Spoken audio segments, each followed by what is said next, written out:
ऐसी तप साधना संत साधु सन्यासी तपस्वी साधक उपासक जब करते हैं तो उस तप साधना का जो बल प्राप्त होता है, उस तप साधना का जो पुण्य प्राप्त होता है, उस स्थान का जो मूल तत्व प्राप्त होता है, उसी से जनमानस का कल्याण हो जाता है, उसी से संपूर्ण जनमानस का उद्धार हो जाता है। जो ये पार्थेश्वर शिवलिंग का जो निर्माण चल रहा है, प्रतिदिन लाखों शिवलिंग का निर्माण करते करते करोड़ों शिवलिंग के निर्माण तक आप और हम पहुंचेंगे। पार्थेश्वर शिवलिंग के निर्माण,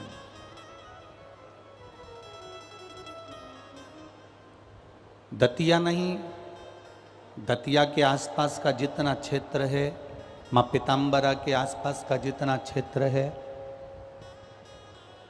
शिवलिंग के निर्माण, पार्थिव शिवलिंग के निर्माण और पार्थिव शिवलिंग के निर्माण के पूजन का फल, पार्थिव करोड़ों शिवलिंग के निर्माण का एक आनंद इस संपूर्ण संसार में, ब्रह्मांड में, संपूर्ण भूमि पर, मध्य प्रदेश की भूमि को तो दिया ही, पर संपूर्ण भारत की भूमि को परम पूज्य गोलोकवासी पंडित श्री देव प्रभाकर जी शास्त्री जी दद्दा जी महाराज ने इस पार्थिव शिवलिंग का निर्माण करवाकर संपूर्ण देश में एक शिवलिंग निर्माण को जनमानस तक पहुंचाया।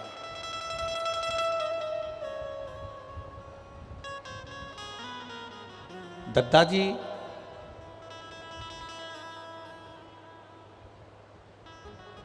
अगर उनके लिए कभी कहने का मौका मिले तो मैं तो इतना ही कहूंगा कि शिव को देख लो और शंकर के दूसरे रूप को देख लो तो श्री दद्दा जी महाराज जी थे।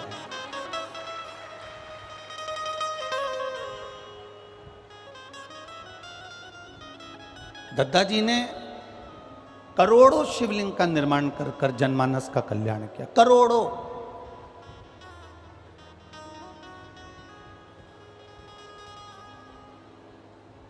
जिनका जीवन, जिनका मनुष्य देह, जिनका मानव शरीर केवल भगवान की, शंकर के गुणगान के लिए ही हुआ था।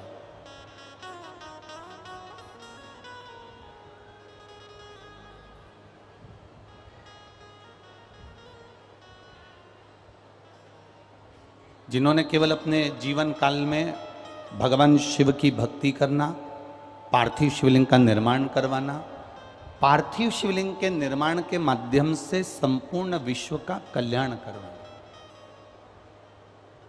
एक उद्देश्य दद्दा जी का था। और उसी क्रम को आगे बढ़ाते हुए डॉक्टर श्री नरोत्तम मिश्रा जी, गृह मंत्री मध्य प्रदेश शासन से, और उनकी ये समिति और ये दतिया की माँ पीताम्बरा की पूरी भूमि जो श्री दद्दा जी महाराज के बताए हुए मार्ग पर चल रहे हैं और पार्थिव शिवलिंग का निर्माण करोड़ों की मात्रा में कर कर उसका पूजन कर रहे हैं।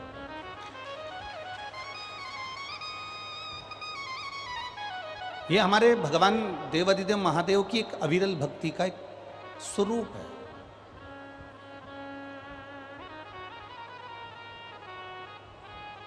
अब जितने भी भक्त यहाँ कथा श्रवण करने के लिए आए हैं, जितने भी उपासक यहाँ कथा सुनने के लिए आए हैं, वो अपने हृदय में एक बात का स्मरण कर कर बैठना कि अधिक मास बढ़ता चले जा रहा है, अधिक मास के विराम की ओर अपन बढ़ते चले जा रहे हैं, और उस बीच में ये शिव महापुराण की कथा माँ पीताम्बरा की गोद में हो, माँ जगत जननी की गोद में हो, तो ये समझ लेना कि संपूर्ण देशवासियों का जरूर कुछ न कुछ कल्याण होने वाला होगा।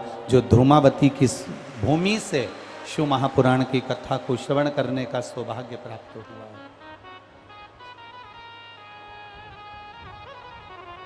जितने श्रोता भाई बहन आस्था चैनल पर सुन रहे हैं, फेसबुक यूट्यूब पर सुन रहे हैं, जितने इस पंडाल में बैठकर कथा सुन रहे हैं, आप अपना चित्त, अपना मन, अपनी बुद्धि को एकाग्रित कर कर ये विचार कर कर कथा सुनना कि माई की गोद में बैठकर कथा सुन रहे।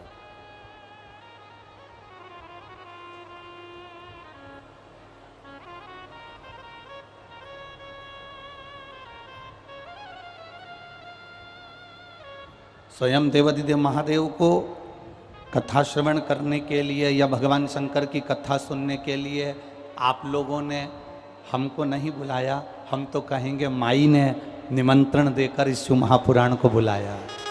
ये माई की कृपा है, ये माई ने बुलाया। ये इसीलिए वो लाइन कहते हैं ना, कितनी सुंदर है माँ तेरी नगरी, कितनी सुंदर है माँ तेरी नगरी, भोले पैदल चले आ रहे, भोले पैदल चले आ रहे, कितनी सुंदर माँ तेरी नगरी, भोले पैदल चले आ रहे। तो माई की इस भूमि पर आप और हम 5 दिवसीय शिव महापुराण की कथा का लाभ लेने के लिए बैठे हैं, अपने जीवन को सार्थक बनाने के लिए बैठे हैं।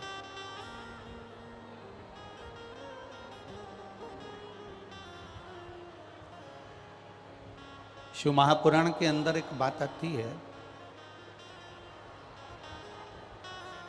जिसमें वर्णन आता है भगवान शंकर के त्रिपुरारी नाम का।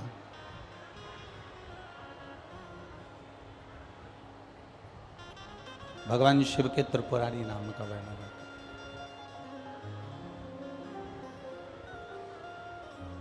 अब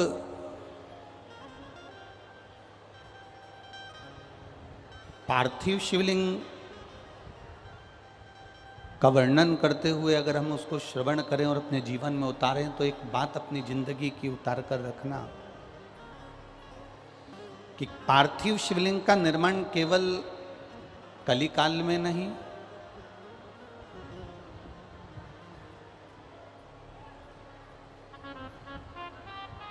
पार्थिव शिवलिंग का निर्माण केवल कलिकाल में नहीं, पार्थिव शिवलिंग का निर्माण केवल द्वापर में नहीं, पार्थिव शिवलिंग का निर्माण केवल त्रेता में नहीं, पार्थिव शिवलिंग का निर्माण सतयुग और जितने युग निकलते चले गए, जितने युग आते चले गए, जाते चले गए, इन सभी युगों में पार्थिव शिवलिंग का निर्माण देवता करते रहे हैं। और केवल देव नहीं, देवता के साथ में गंधर्व हो, असुर हो, मनुष्य हो या संसार में निवास करने वाला एक साधारण से साधारण मानव क्यों ना हो, यह भी पार्थिव शिवलिंग का निर्माण करता रहा।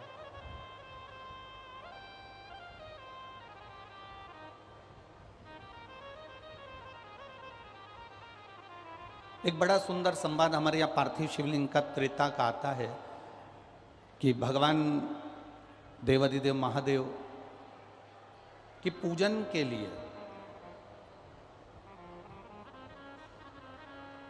भगवान राम जी महाराज ने समुद्र के तट पर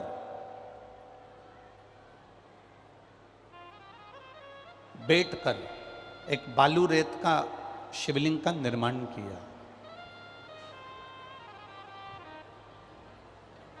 और बालू रेत के शिवलिंग का निर्माण करा और उसका जो पूजन का क्रम प्रारंभ किया, ये मेरे राम जी ने संपूर्ण ब्रह्मांडवासियों को, संपूर्ण देशवासियों को, संपूर्ण सनातनियों को एक मार्ग प्रशस्त कर दिया कि पार्थिव शिवलिंग का निर्माण कर कर जब मेरे राम जी महाराज समुद्र को पार कर सकते हैं तो मेरे राम जी कहते हैं कि पार्थिव शिवलिंग का निर्माण कर कर इस भव सागर से भी पार हुआ जा सकता है, संसार सागर से भी पार उतरा जा सकता है।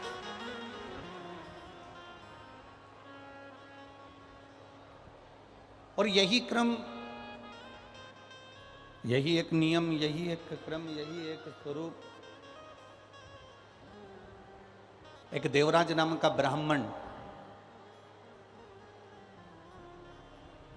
जिसने अपने जीवन काल में कभी भगवान शिव का नाम तक नहीं लिया,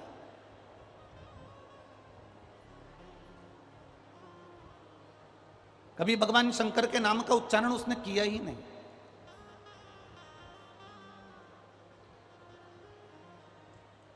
शिव तत्व को कभी उसने जाना ही नहीं।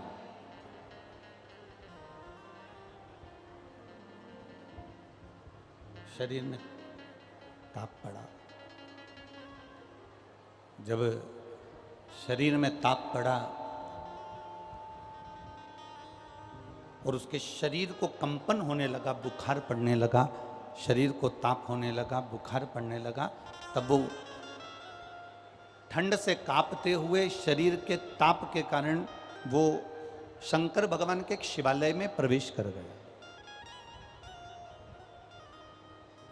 ये हमारी शिव महापुराण का कथा का महत्तम हमें वर्णन कर रहा है। शिव महापुराण की कथा का महत्तम हमसे कर रहा है।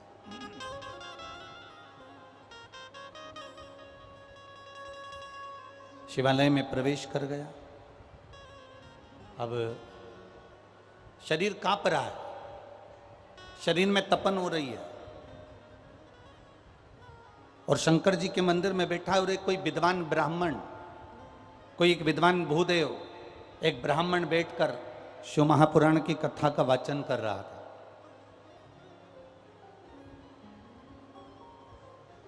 अब इसके शरीर में तो ताप पड़ा, इसके शरीर में तो कष्ट पड़ा, इसके शरीर में तो कष्ट हो रहा है, और ये शिव जी के मंदिर में जाकर बैठ गया। और भगवान शंकर के मंदिर में जब भगवान शिव का जय घोष हो रहा है, शिव महापुराण की कथा का वाचन हो रहा है, ब्राह्मण देवता बार बार आवाज लगाकर कर रहे हैं हर हर महादेव। जब ब्राह्मण बार बार हर हर महादेव कर रहे हैं, बार बार उच्चारण कर रहे हैं, बार बार कर रहे हैं, तो इसको कष्ट हो रहा है। अभी इससे पहले जो छत्तीसगढ़ की कथा थी उसमें हमने वर्णन किया था, छत्तीसगढ़ की कथा में आपको कहा था कि शरीर में ताप बढ़ता है तो भोजन छूट जाता है, शरीर में कष्ट बढ़ता है तो भोजन छूट जाता है, और जब हमारे घर में, हमारे अंदर पाप बढ़ता है तो भगवान का भजन छूट जाता है। फिर भगवान के भजन में हमारा मन नहीं लगता, भगवान की भक्ति में हमारा मन नहीं लगता, भगवान के स्मरण में हमारा मन नहीं लगता। आप रोज मंदिर जा रहे हैं, रोज शिवालय जा रहे हैं, रोज भगवान के मंदिर पहुंच रहे हैं, रोज भगवान की भक्ति में पहुंच रहे हैं, रोज देवादिदेव महादेव को एक लोटा जल समर्पित करने के लिए पहुंच रहे हैं, और जिस दिन हफ्ते में, 2 हफ्ते में, महीने में, 15 दिन में, जिस दिन 2, 4, 15 दिन में आप मंदिर ना जा पाए, किसी कारणवश आप मंदिर ना पहुंच पाए, शिव जी को एक लोटा जल ना चढ़ा पाए, भगवान शंकर का गुणगान ना कर पाए, जिस दिन आप भगवान की भक्ति में डूब ना पाए, उस दिन अपने आप में एक बैठकर विचार करना कि मैंने ऐसा कौन सा कर्म कर दिया कि आज मैं देवादिदेव महादेव का दर्शन नहीं कर पा रही हूँ। मैंने कौन सा कर्म कर दिया जो मैं महादेव की कथा में नहीं पहुंच पा रही हूँ। मैंने कौन सा कर्म कर दिया जो मैं भगवान शंकर का गुणगान नहीं कर पा रही हूँ। मैंने कौन सा कर्म कर दिया जो मैं शिव तत्व को प्राप्त नहीं कर पा रही हूँ। जब शरीर में ताप बढ़ता है, शरीर में कष्ट बढ़ता है, शरीर में रोग बढ़ता है, तो हमारा भोजन छूट जाता है। और जब घर में, परिवार में, हमारे अंदर जब पाप बढ़ने लगता है तो भगवान का दरवाजा छूट जाता है, भगवान का द्वार छूट जाता है। ये हमारे पाप की वृद्धि जब होती है, पाप जब बढ़ता है तो हमको लगता है कि हमारा भजन छूट गया, हमारा स्मरण छूट गया, हमारी भक्ति छूट गई, हमारा मंत्र जाप छूट गया, हमारा नाम जाप छूट गया। जितने आयो कथा में और जितने आस्था चैनल पर सुन रहे हो और जितने पंडालों में ये जितने पंडाल लगे हुए हैं, आप जितने पंडालों में भरे हुए बैठे हो, जितने आप कथा के पंडाल में बैठे हो, एक अनुभव करिएगा अपनी जिंदगी का, एक स्मरण करिएगा अपनी जिंदगी का।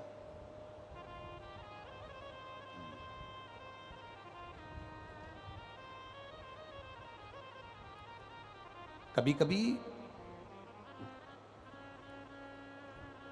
बहुत बड़ा एक्सीडेंट हो जाता है और इस एक्सीडेंट में भी अगर आप बच गए, कभी कभी बहुत बड़ी बीमारी आ जाती है और उस बीमारी में भी आप संभल गए, कभी कभी बहुत बड़ा तकलीफ आ गई और उस तकलीफ से भी अगर आप निकल गए, तो आप ये अनुभव करिएगा कि ये आपने जो पूर्व में देवाधिदेव महादेव को एक लोटा जल चढ़ाया है, जो भगवान शंकर का गुणगान किया है, जो पार्थिव शिवलिंग का निर्माण किया है, जो भगवान की तुमने आराधना करी है, ये उसका फल है जिसके कारण आज हम सुरक्षित बैठे हो। ये अनुभव अपने भीतर करिएगा कि ये उसकी कृपा से। अकाल मृत्यु वो मरे जो काम करे चंडाल का, और काल उसका क्या बिगाड़े जो भक्त हो महा। उसका काल बिगाड़ेगा।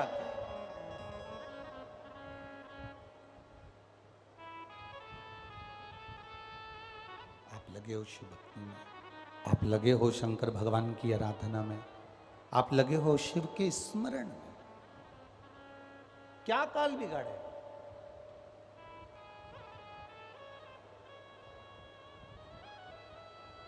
शिव कथा कह रही है, भगवान शंकर का संवाद कह रहा है।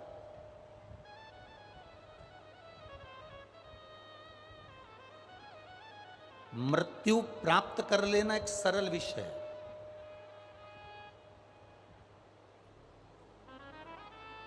पर भजन कर कर, मंत्र जाप कर कर, भगवान की भक्ति को धारण कर कर अपने प्राणों को त्याग देना और मोक्ष पा लेना, ये एक अलग विषय।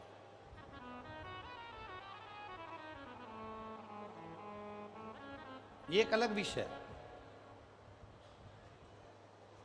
मोक्ष पाने के लिए मरना जरूरी नहीं है। अगर कोई आपसे कहे कि भैया मोक्ष चाहिए तो मरना पड़ेगा, ना ना ना ना, मोक्ष पाने के लिए मरना जरूरी नहीं है। मोक्ष पाने का सबसे सुंदर तरीका है अपने आप को समझना। हम जो जिंदगी जी रहे हैं, हम जो भगवान की भक्ति में रमे हुए हैं, हम जो भजन में रमे हुए हैं, हम जो मंत्र साधना में रमे हुए हैं, हम जो माँ की सेवा में रमे हुए हैं, हम जो महादेव की सेवा में रमे हुए हैं, हम जो परमात्मा की सेवा में रमे हुए हैं, मोक्ष के लिए मरना जरूरी नहीं है। मोक्ष के लिए अपनी उस चलती हुई जिंदगी में, अपने जीवन में अपने आप को जान लेना हमारा मोक्ष प्राप्ति का साधन बन सकता है। अपने आप को पहचान लेना।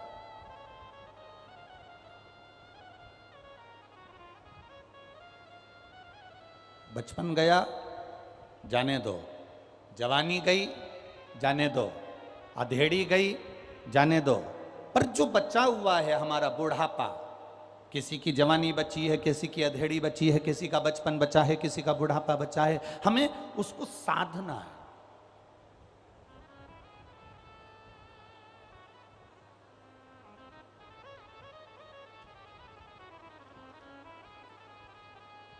कई माताओं को हमने देखा है, मेरे को उम्मीद है कि दतिया में भी आपने देखा होगा, कई माताएं पानी भर के लाती हैं ना जब कुएं से, बावड़ी से, तालाब से, तो हंडे के ऊपर हंडा, एक मटके के ऊपर दूसरा मटका रखा रहता है, एक हंडे के ऊपर दूसरा हंडा रखा रहता है, और वो चोमली पर रखा रहता है।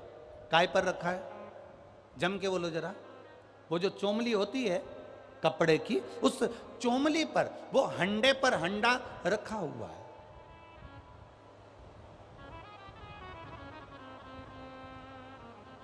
उसने वो हंडे को पकड़ा नहीं है।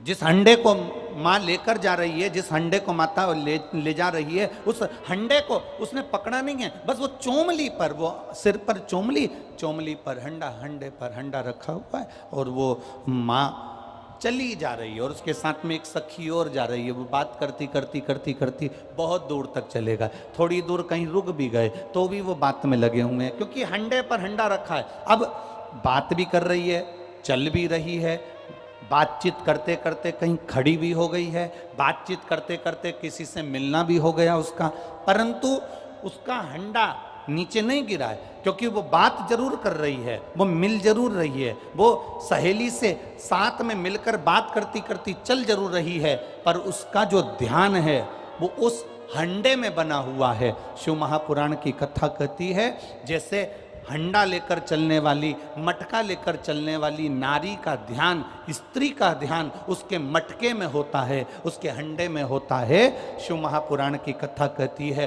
तुम कहीं पर भी रहो, दुकान में, व्यापार में, नौकरी में, सर्विस में, घर में, परिवार में, तुम्हारी मर्जी पड़े जहाँ रहो, पर शिव पुराण कहती है कि अपना ध्यान परमात्मा के चरणों में लगाकर चलना तो जिंदगी की सार्थकता बने।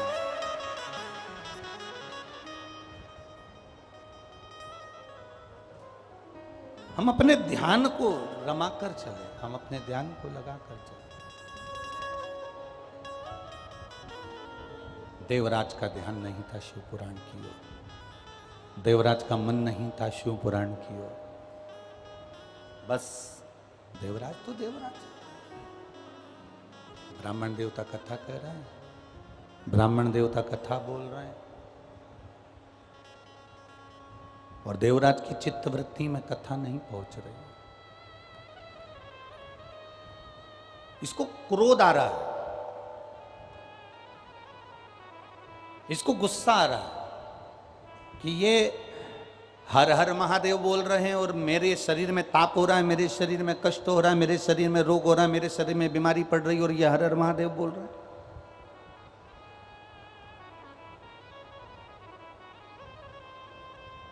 उठा देवराज और भवन से, मंदिर से बाहर निकल गया। मंदिर से बाहर,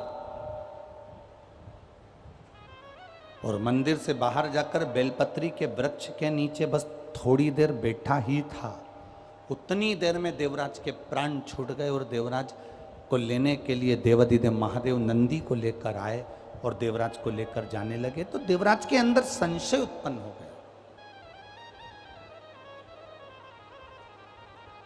देवराज के अंदर एक संशय उत्पन्न हुआ कि मैं पापी, मैंने पाप किया, मैंने जिंदगी में झूठ बोला, मैंने कपट करा, मैंने चोरी करी, मैंने बेईमानी करी। देवराज कह रहे हैं कि मैं पापी और मैंने ये सब गलत काम किए, उसके बाद भी मेरे प्राण छूटने पर भगवान देवाधिदेव महादेव, मेरे प्राण छूटने पर मेरे शंकर भगवान मुझे लेने के लिए आए। आखिर मैंने पुण्य करा तो करा कौन सा?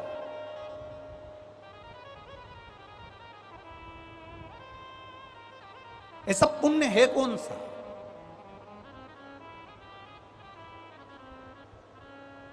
वो कौन सा पुण्य है जो मैंने भूल से कर दिया? वो कौन सा पुण्य है जो मेरी जिंदगी में हो गया? कभी आप भी अनुभव करना, दिन भर मोबाइल पर झूठ बोलते हो, दिन भर कहीं ना कहीं गलत काम हो जाता है, किसी ना किसी की निंदा हो जाती है, किसी ना किसी के लिए अपशब्द बोल जाते हो। एक बार कथा में हमने आप लोगों से कहा था, टीवी के माध्यम से आपने सुना होगा कि मोबाइल आया तो उसने बहुत सारी चीजों को समाप्त कर दिया। मोबाइल बहुत सारी चीजें,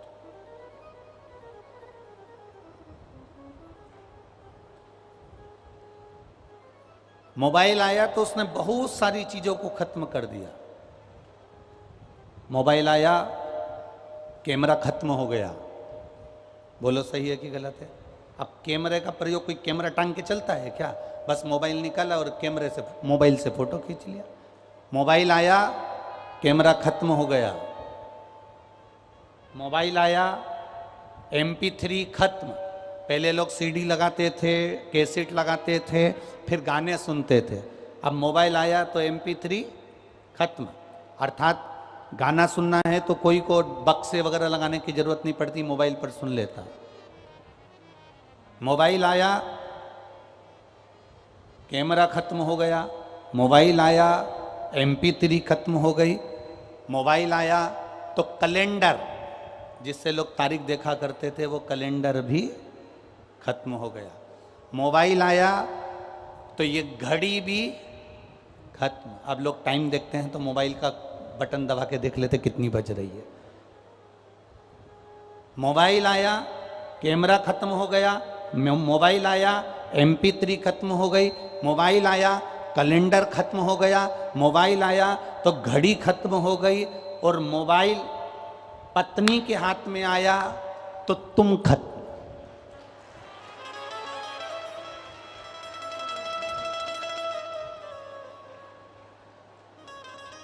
केवल कैमरा खत्म नहीं हुआ है, केवल घड़ी खत्म नहीं हुई है, केवल कैलेंडर खत्म नहीं हुआ है, केवल MP3 खत्म नहीं हुआ है। जिस दिन भूल से अगर मोबाइल पत्नी के हाथ में आ गया फिर तो दतिया वाली माता ही बचा ले तो बचा ले, तो बाकी के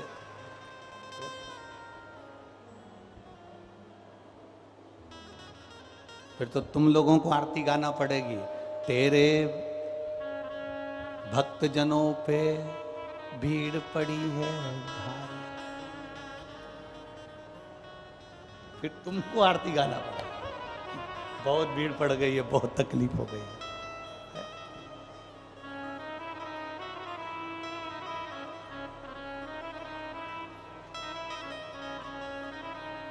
शिव कथा कह रही है,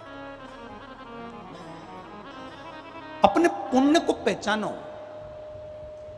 ये दतिया वालों ने और दतिया के आसपास में से जो लाखों लाखों भक्त आए, आज देखा जाए तो ये तीनों चारों पंडालों को अगर मिलाया जाए तो लाखों की संख्या में आप पहले दिन पहुंचे हो। ये आपकी अविरल भक्ति है, शिव तत्व की भक्ति।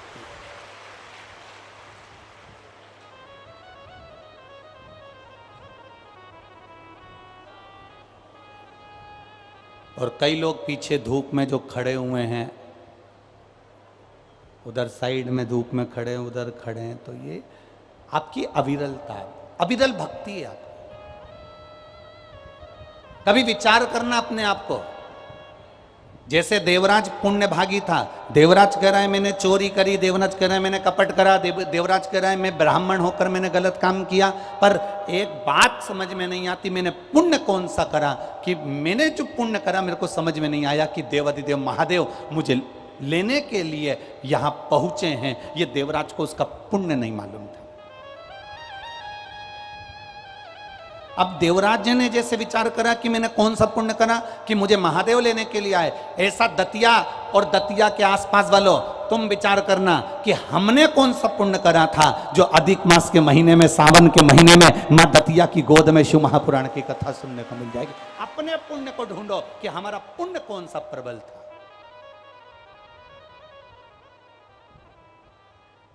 हमारे पुण्य की प्रबलता ऐसी कौन सी थी जो हमको शिव महापुराण की कथा यहां सुनने को मिल गई। और कितनी सुंदर बात है महाराज जी, शिव जी की कथा और माँ जगत जननी दुर्गा भवानी, माँ पीताम्बरा, दोनों का मिलन, शिव शक्ति का मिलन इस दतिया की कथा में हो रहा है 5 दिन तक। और ये जीवन का एक आनंद है, जीवन का आनंद। कहते हैं इस भूमि पर श्री स्वामी जी महाराज जी ने तप करा था। उस तप का फल ये हुआ कि मां पीताम्बरा ने स्वयं स्वामी जी महाराज जी को दर्शन दिया।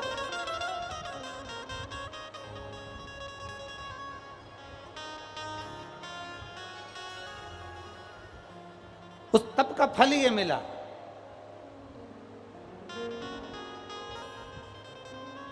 स्वामी जी ने तप करा तो उसके तप का फल यह मिला कि मां पीताम्बरा ने आकर दर्शन दिया। मां पीताम्बरा ने दर्शन दिया। अब आप भी तो तप कर रहे हो। दोपहर में 1 बजे से 4 बजे तक कथा है और ये पंडाल 2 दिन पहले रात्रि को आप आकर देखते तो पंडाल धीरे धीरे भराना प्रारंभ हो गया था। 2 दिन पहले से लोग तप साधना में लगना प्रारंभ हो गए। अपना अपना आसन बिछाया, बैठ गए।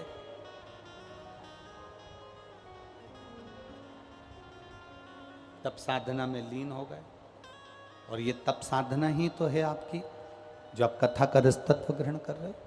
देवराज ने देवाधिदेव महादेव से पूछा कि मैंने पुण्य कौन सा करा, तो महादेव ने केवल एक ही बात कही कि ये तेरा पुण्य नहीं, तेरी माता जी का पुण्य था।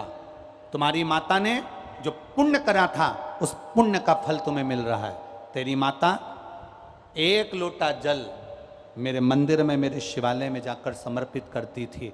उस जल का फल ये मिला कि तू ब्राह्मण कुल में जन्म लेने के बाद भी तूने शंकर के मंदिर में पहुंचने के बाद चोरी करता था, तो चोरी करने के बाद भी तू शिव मंदिर में पहुंचकर कथा को श्रवण किया। और कथा श्रवण कर कर तू भूलवश बेलपत्री के पेड़ के नीचे आकर बैठ गया और यहां तेरे प्राण छूट गए। शंकर भगवान कहते हैं बेलपत्री का जो वृक्ष है ये मेरा एक स्थान है,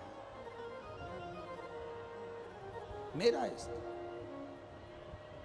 आवाज नहीं आ रही है, आवाज नहीं जा रही है बाबू, जरा ध्यान रखिए। आवाज नहीं आ रही कि एलईडी नहीं चल रही? आवाज नहीं।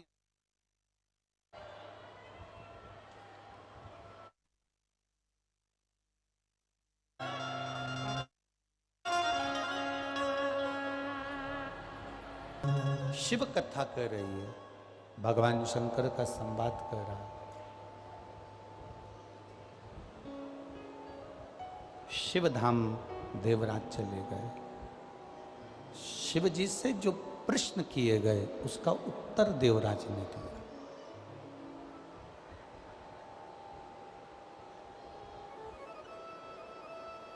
देवराज की जो माता जी थी, देवराज की जो माँ थी, उनका नियम बड़ा प्रबल था।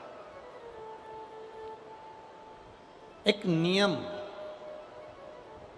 जब हम अपनी जिंदगी में लेकर चलते हैं तो उसका फल जरूर मिलता है।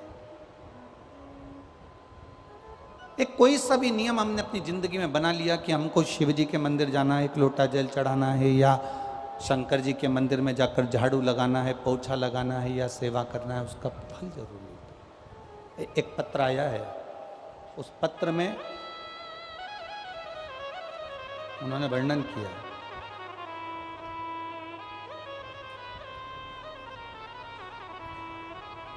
मेरा नाम रंजना निखरा है, मेरे पति का नाम राकेश निखरा है। मैं इंदरगढ़ जिला दतिया मध्य प्रदेश की हूँ। कहीं बैठी हो तो हाथ हिला सकती हैं, कहीं पर बैठी हो तो अपना हाथ हिला सकती हैं। मेरा नाम रंजना निखरा है,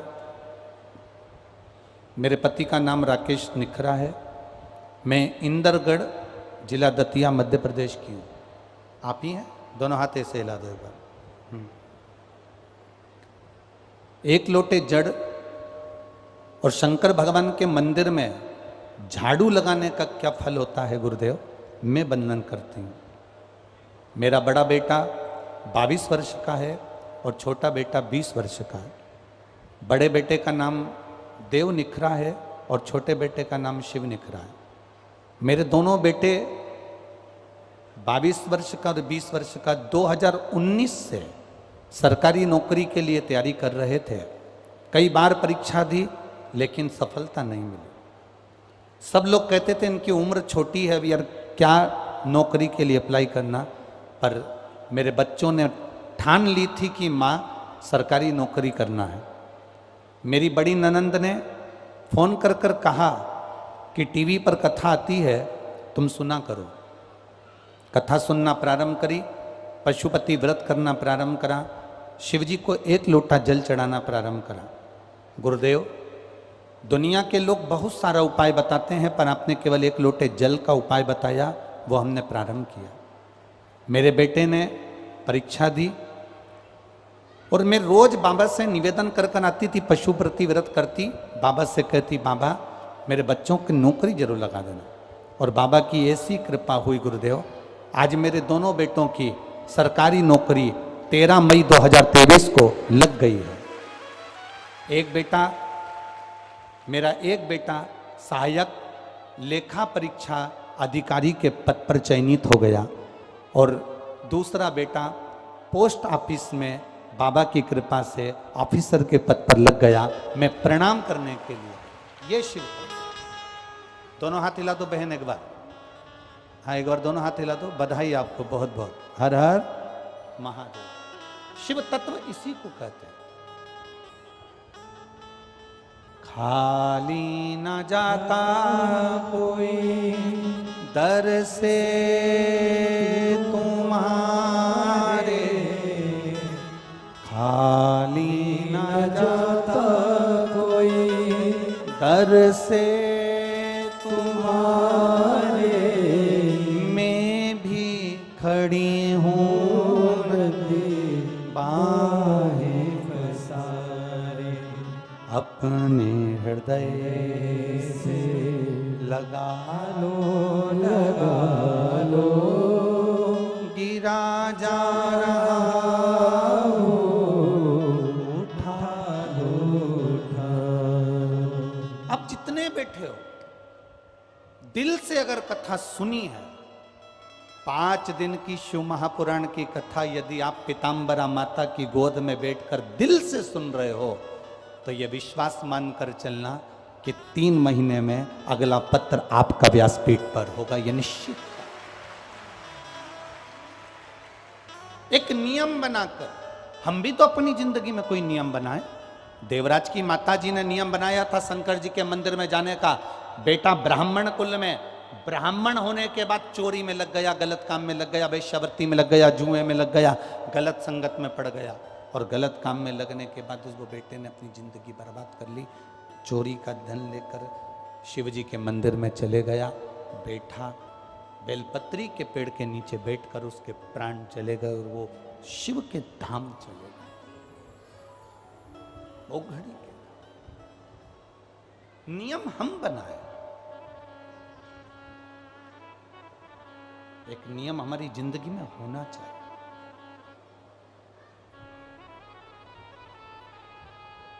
और जब नियम हमारी जिंदगी में होंगे तो ये निश्चित है कि परमात्मा की कृपा जरूर होगी।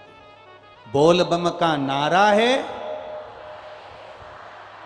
इतने धीमे बोलोगे तो कल्याण तुम्हारा है। जरा दम के तो बोलो, बोल बम का नारा है।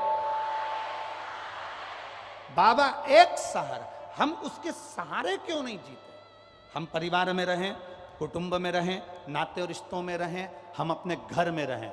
ना हमको साधु बनना, ना हमको सन्यासी बनना, ना हमको तपस्वी बनना, ना हमको कहीं गंगा जी के घाट पर जाकर बैठना। हमको परिवार में रहकर भगवान की भक्ति में रमे रहना। 24 घंटे नहीं, 24 घंटे नहीं।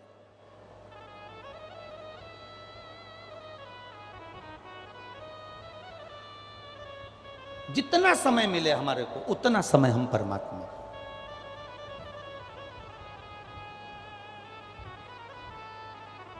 एक जीजी ने हमसे कहा, गुरुजी ये बताओ कि भगवान की भक्ति कितनी देर की करना चाहिए? हमने कहा जितनी देर तुम पेंसिल से लाइन खींचो और डब्बा भरो, बस घड़ी मिला लेना कि पेंसिल से लाइन खींचने में कितनी देर लग रही है और डब्बा भरने में कितनी देर लग रही। उतनी देर भी अगर तुमने मुख से राम कह लिया, कृष्ण कह लिया, शिव कह लिया तो कल्याण हो गया। बस उतना भी कर लिया ना तो बहुत है। वो सरल है क्या? अरे लुटा दिया भंडार का शिवाले ने, कर दिया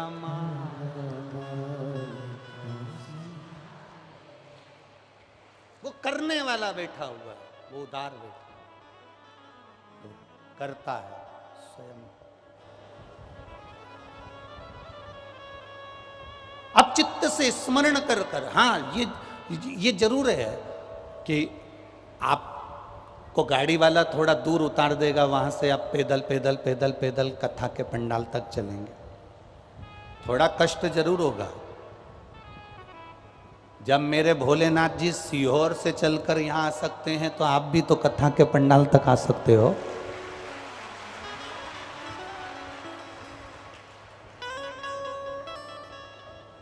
एक पानी का पाउच भी अगर आपने किसी को दिया है, एक बिस्कुट का पुड़ा भी आपने किसी को दिया है, अपने घर से रोटी का टिफिन बनाकर लाई और कथा सुनने वाली पड़ोसन को अगर प्रेम से मुंह झूठा करा दिया है अधिक मास और सावन में, तो अंदाजा लगा कर बैठना कि मेरा बाबा कितना देगा, वो लिख के जरूर रखना कि कितना प्रदान करने वाला। शिव अपने पास नहीं रखते, शंकर दे देते हैं। शंकर अपने पास कुछ रखते ही नहीं। मंदोदरी रावण की धर्मपत्नी, रावण की धर्मपत्नी मंदोदरी और मंदोदरी की मां,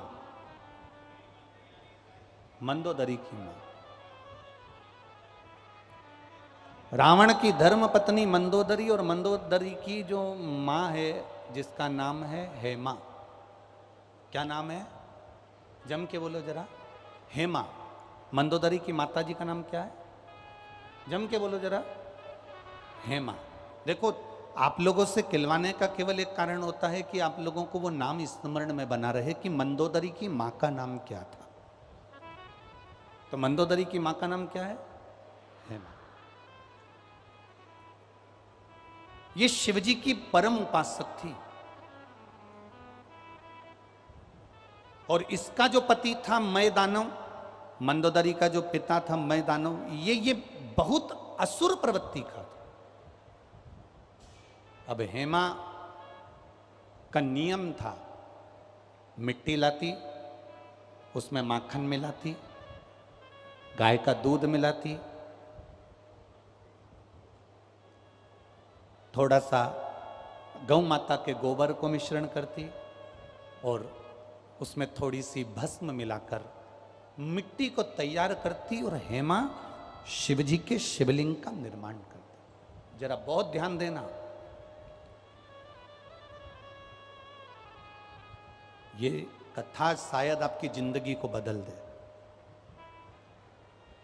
हेमा का नियम,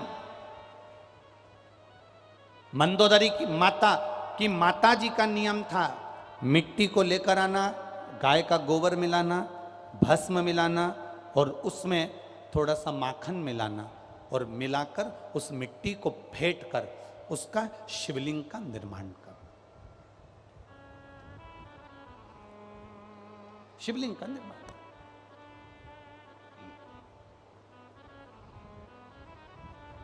छोटी सी मंदोदरी, और मंदोदरी ने एक दिन अपनी माता जी से पूछ लिया था, मां अप्सरा थी हेमा?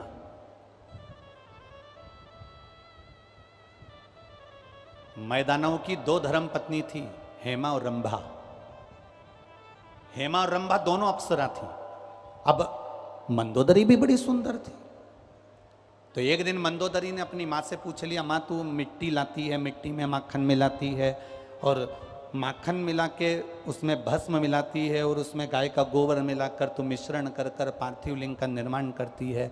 माँ, इस पार्थिव लिंग के निर्माण का फल क्या मिल सकता?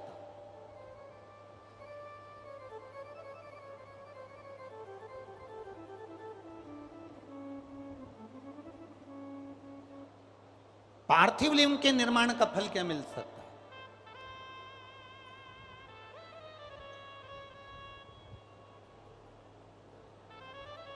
हेमा ने कहा कि मंदोदरी तू क्या चाहती है वो बता, तू चाहती क्या है वो बोल। मंदोदरी ने कहा, मां,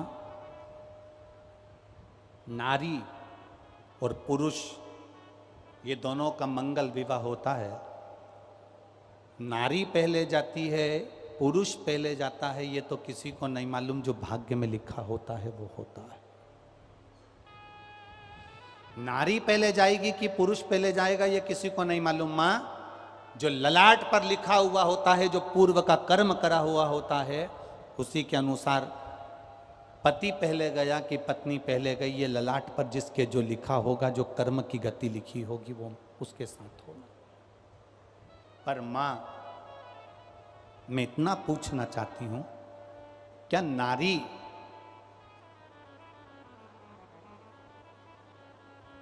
शिवलिंग का निर्माण करती है और उसका पूजन करती है, मान लो भूलवश, वैसे तो नारी ये चाहती है कि वो अखंड सौभाग्यवती होकर जाए, पर कोई कारणवश नारी का पति अगर पहले चले गया और नारी अगर बाद में जा रही है, तो क्या मां शिवलिंग के निर्माण का कोई फल उसको प्राप्त हो सकता है? हेमा ने कहा, मैदानों की पत्नी हेमा अपनी बेटी मंदोदरी से कहती है, सुन मंदोदरी, पूरे आस्था चैनल पर जितने सुन रहे हो, जितने फेसबुक यूट्यूब पर सुन रहे हो, जितने लाखों की संख्या में इस दतिया में श्रवण कर रहे हो माँ पीताम्बरा की गोद में, ध्यान से सुनना।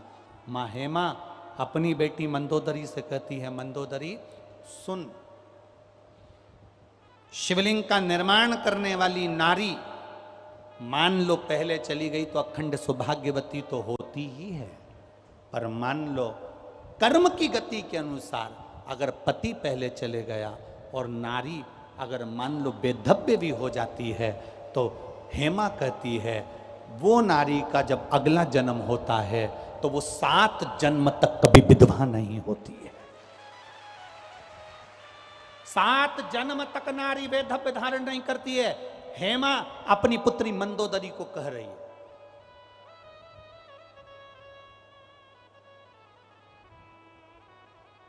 पंच कन्या में एक कन्या मंदोदरी है, जिसका ये संवाद, और यही संवाद मंदोदरी ने केवल अपने अंदर नहीं रखा। जब रावण ने मंदोदरी को पसंद करा और मंदोदरी ने अपनी माता से पार्थिव शिवलिंग के निर्माण का फल जान लिया, जब हेमा से पार्थिव शिवलिंग के पूजन के महत्व को मंदोदरी ने जान लिया, रावण के साथ उसकी शादी हो गई, चली गई वो लंका में। लंका में पहुंचने के बाद रावण सीता जी का हरण कर कर लेकर अशोक वाटिका में रख दिया।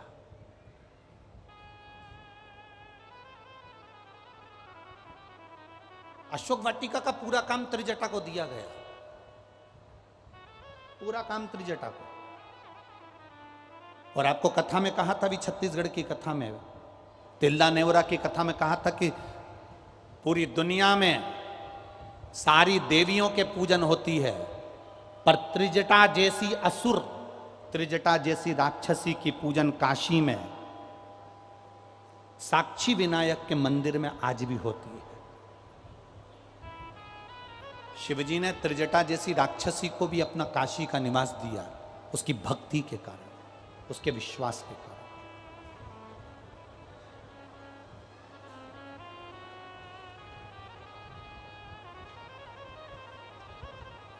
सीता मैया को ले जाकर अशोक वाटिका में रखा। अब माता जानकी जी अशोक वाटिका में थी। एक बार त्रिजटा ने मंदोदरी से बात करा, ताई जी, क्योंकि त्रिजटा विभीषण की लड़की थी, तो अपनी बड़ी मां से कह रही है, बड़ी मां से, बड़ी मां,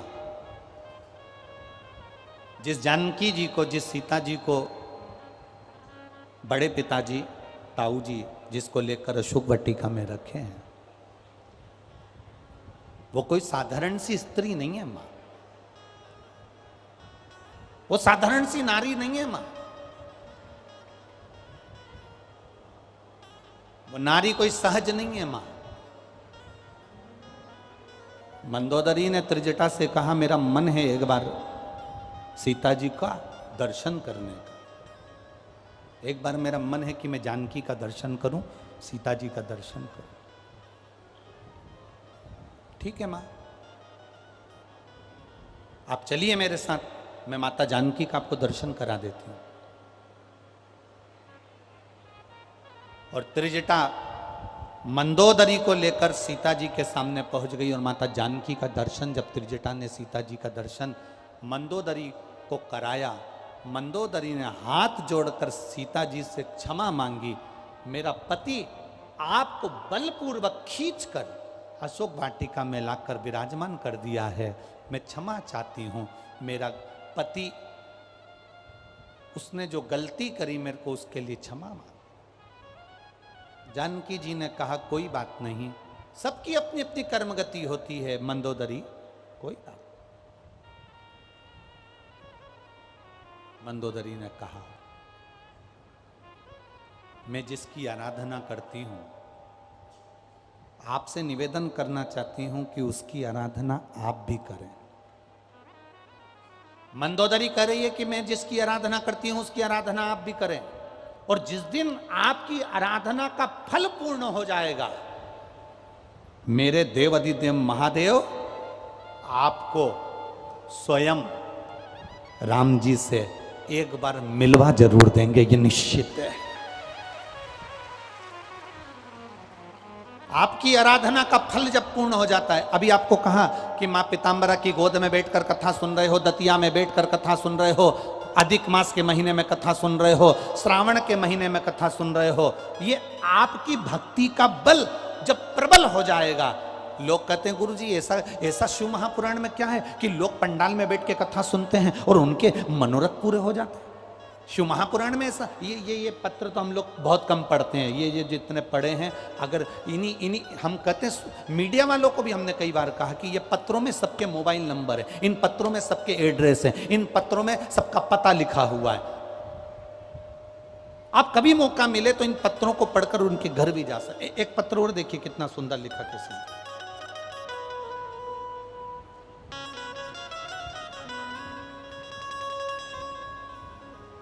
मैं वर्षा सोनी, जिला भिंड, गोहद की रहने वाली हूं। कहीं बैठी हैं? कहीं बैठी हो? आप ही हैं? दोनों हाथ हिला दो एक बार, वापिस हिलाओ हाथ एक बार। मैं वर्षा सोनी, जिला भिंड, गोहद की रहने वाली हूं। गुरुजी, मैं क्या वर्णन करूं? मेरे बेटे की बैंक मैनेजर की एग्जाम में बहुत विघ्न आते थे। कभी 1 नंबर से रह जाता, कभी 2 नंबर से रह जाता, कभी 3 नंबर से रह जाता, उसका नहीं हो पाता था।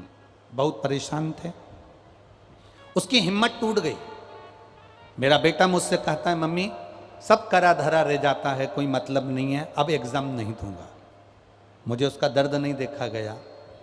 मैंने उससे कहा तू एक काम कर, वो सियोर वाला महाराज कहता है सारी समस्या का हल एक लोटा जल। तू एक काम कर कि शिवजी के मंदिर में जाकर जल चढ़ाना प्रारंभ कर।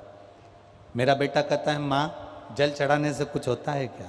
एक बार कर तो, और अगली बार जब एग्जाम दे तो बेलपत्री में शहद लगाकर शंकर को चढ़ाकर जरूर जाना। सियोर वाला महाराज कहता मेहनत पूरी करना, कर्म पूरा करना, और उसके साथ में एक शहद की बेलपत्र जरूर लगाकर जाना। मैंने मेरे बेटे से कहा, एग्जाम का टाइम आया, बेटे ने दिन रात पढ़ाई करी और मैंने उसके हाथ में बेलपत्र दी, वो लगा कर गया। गुरुदेव मैं बाबा का क्या वर्णन करूं, मैंने जो आपने शहद वाला बेलपत्र का प्रयोग करा था वो करवाया। आज मेरा बेटा बैंक मैनेजर के पद पर लग गया है, इसलिए मैं बाबा को यहाँ प्रणाम करने के लिए। ये शिव तत्व है। एक बार हाथ हिला दीजिए, हर हर महादेव। बैठिए। शिव तत्व की प्राप्ति इसी को कहते हैं, औघड़ी इसी को कहते हैं।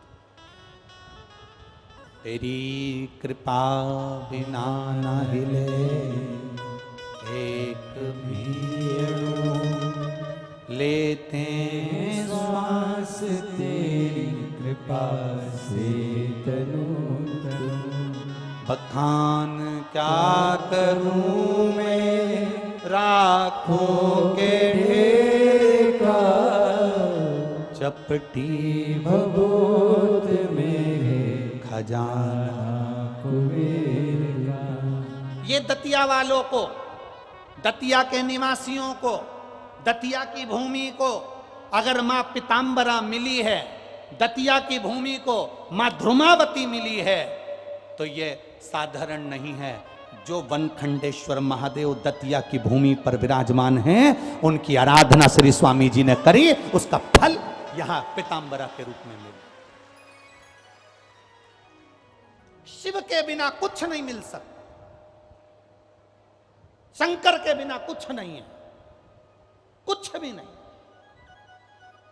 बद्रीनाथ हैं केदारनाथ के कारण, सोमनाथ हैं तो द्वारका है, रामेश्वरम है तो जगन्नाथ है, बिना शिव के कुछ नहीं। कपिलेश्वर महादेव हैं तो तिरुपति के बालाजी हैं, एक लिंग जी हैं तो नाथ द्वारा के श्री जी बाबा हैं। बिना शिव का कुछ नहीं है, बिना शिव।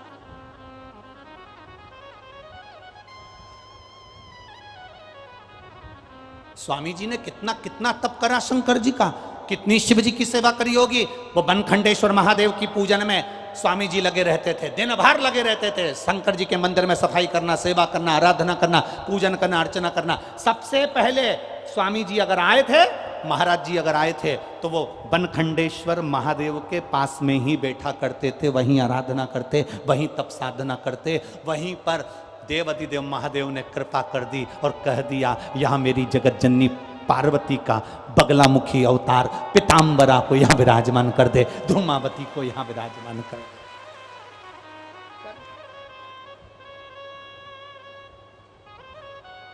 अरे भाग्यशाली हैं साहब, ये सहजता कहां, सरलता कहां। कई लोग कहते हैं जब कोई काम अटकता है, राजनेता हो, सत्ताधारी हो, जिसको कोई काम अटक गया तो लोग कहते हैं कि हम पीताम्बरा पीठ जाते हैं, दतिया जाते हैं और माता की आराधना करते हैं और हमारा काम हो जाता है। तो आखिर ऐसा गुरुजी पीताम्बरा पीठ में ऐसा क्या है? उनसे कहना चाहूंगा, केवल पीताम्बरा पीठ में केवल पीताम्बरा अकेली नहीं है, शिव और शक्ति दोनों बैठे हैं, इसलिए कार्य सफल होता है। शंकर और सती स्वयं विराजमान है, मां पीताम्बरा के साथ में मेरा देवाधिदेव महादेव भी विराजमान है, मेरा शिव साथ में बैठे।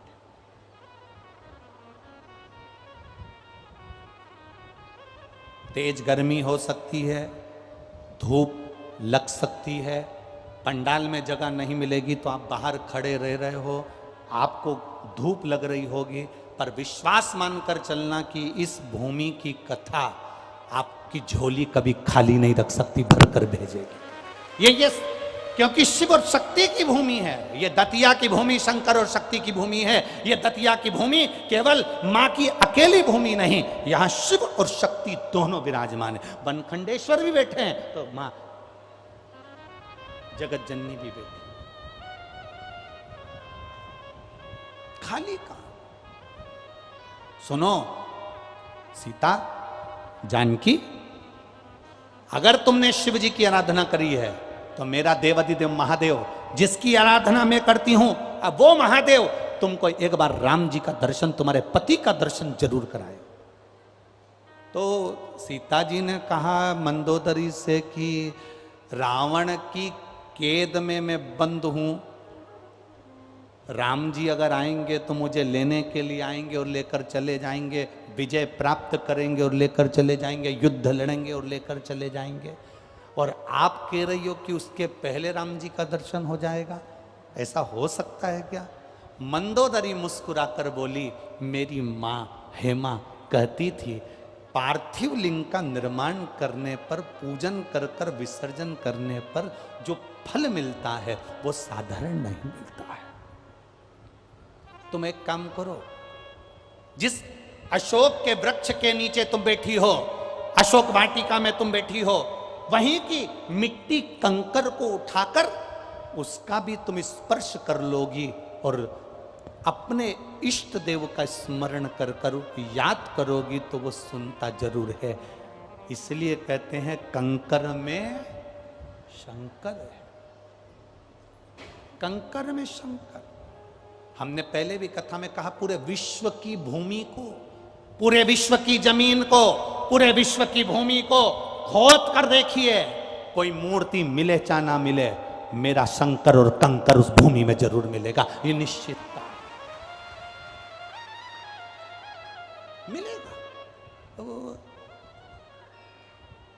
लोग कह रहे थे काशी में कितना लोगों ने कहा ये हमारी है, ये हमारी है, ये हमारी है, और जब रिसर्च वाले पहुंचे और चेक करने पहुंचे और सब पुरातत्व विभाग वाले पहुंचे और धीरे धीरे धीरे धीरे धीरे धीरे जब चेक करना प्रारंभ करा तो देवाधिदेव महादेव खुद प्रकट होकर कहते हैं कि ये ज्ञान वापी मेरी है।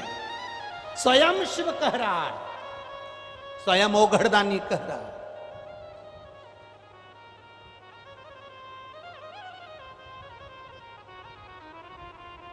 अभी आप लोगों ने एक फेसबुक पे एक मैसेज पढ़ा होगा, फेसबुक पर एक मैसेज आप लोगों ने पढ़ा होगा। मद्रास का एक मैसेज है। एक जज ने अपनी कुर्सी पर बैठकर एक निर्णय दे दिया कि यहाँ वो शिवलिंग जो था वो वहाँ पर लगभग 500 साल पुराना था। जज ने निर्णय दिया कि ये शिवलिंग यहाँ से हटा दिया जाए। एक फेसबुक पे एक मैसेज चल रहा होगा, आप लोगों ने पढ़ा होगा, जिसने पढ़ा होगा उसके स्मरण में। जज ने निर्णय दिया कुर्सी पर बैठकर कि इस शिवलिंग को हटा दिया जाए।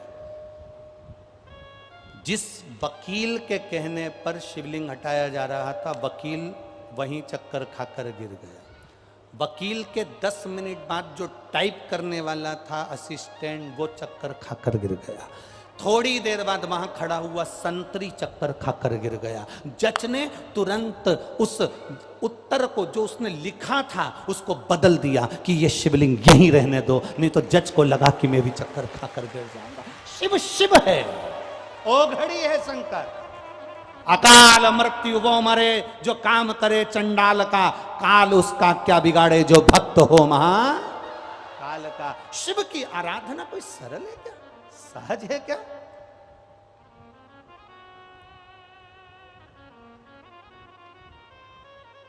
शंकर की आराधना सरल सहज।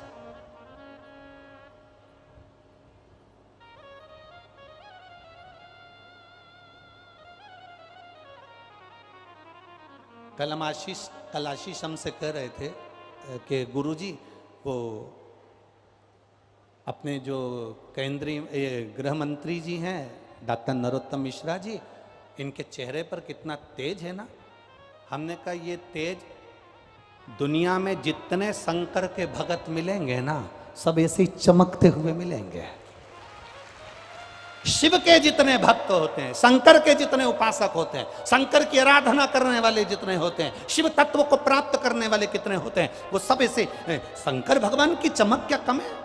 कर्पूर गौरम करुणावतारम संसार सारम। कितने सुंदर मेरे महादेव, कितने सुंदर। एक बार गणेश जी ने शंकर जी से कह दिया था, पिताजी 24 घंटे भस्म रमा के रहते हो, भस्म लपेट के रहते हो, कभी एक बार मुझे आपका असली रूप दिखा दो ना। शंकर भगवान बोले बेटा रेन दे, अब बेटा के नहीं है, मेरे को तो देखना है, तुम चलो मेरे साथ। शंकर भगवान ने खूब मना करा पर गणेश जी नहीं माने। गणेश जी नहीं माने तब बाबा भोलेनाथ जी गणेश जी को लेकर चले गए गंगा जी में। जो भोलेनाथ जी ने डुबकी लगाई और डुबकी लगाकर जैसे भोलेनाथ जी निकल कर बाहर आए, गणेश जी देखते ही उनके हजारों मुख हो गए, हजारों आंख हो गई गणेश जी की, और चक्कर खाने लगे गणेश जी महाराज। इतने सुंदर।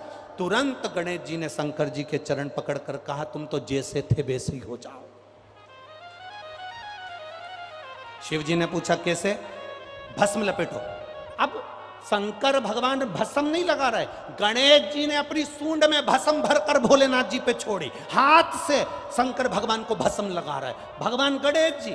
तो शंकर जी ने पूछा ऐसा क्यों कर रहा है? शंकर भगवान से गणेश जी महाराज बोले, आप बड़े सुंदर हो पर मेरी माता पार्वती से ज्यादा सुंदर हो, इसलिए मेरी माता से ज्यादा सुंदर मैं किसी को देख नहीं सकता, मेरी जान जल रही, इसलिए तुम वैसे ही हो जाओ जैसे थे। शिव जी वापिस वैसे ही हो गए भस्म रमा। कितने सुंदर है मेरे बाबा की कोई और। लक्ष्मी जी की माता जी, भगवान विष्णु जी की सासू जी ख्याति देवी, लक्ष्मी जी को शिव जी को देने वाली थी, मना कर दिया। सारी देवियां भगवान शंकर को प्राप्त होने वाली थी, शिव जी ने मना कर दिया। ना ना ना, इतने सुंदर है। कर्पूर गौरम करुणावतार। कितना सुंदर स्वरूप मेरे महादेव का, कितना सुंदर।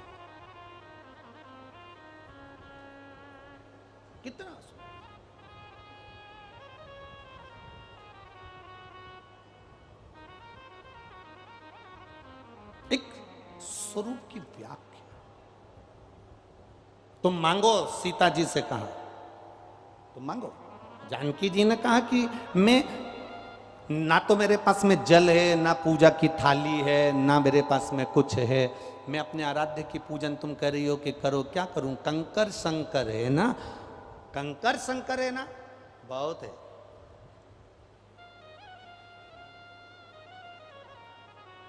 ये इतने आप लोग कथा सुनने आए हो, या बैठ के जब कथा सुनकर जाओ तो सिर पे, जिस रज पर आप बैठे हो, जिस जमीन पर आप बैठे हो, जिस आसन पर आप बैठे हो, उसकी रज थोड़ी सी सिर पर लगाकर जरूर जाया करो। इतने करोड़ों लाखों भक्तों में कोई शंकर का ऐसा भक्त आता है जिसके अंदर शिव समाया हुआ होता है, उसकी रज जमीन पर पड़ जाती है, हमारा कल्याण कर कर चली जाती है। कोई ऐसा आया,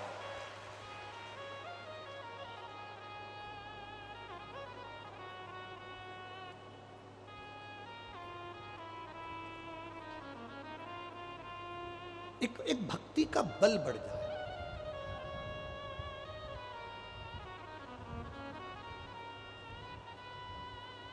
एक माँ ने लिखा है कि मेरे जीवन का मैं क्या वर्णन करूं कि मेरे घर में संतान नहीं थी और डॉक्टर ने कह दिया था कि तेरे गर्भाशय में गांठ है,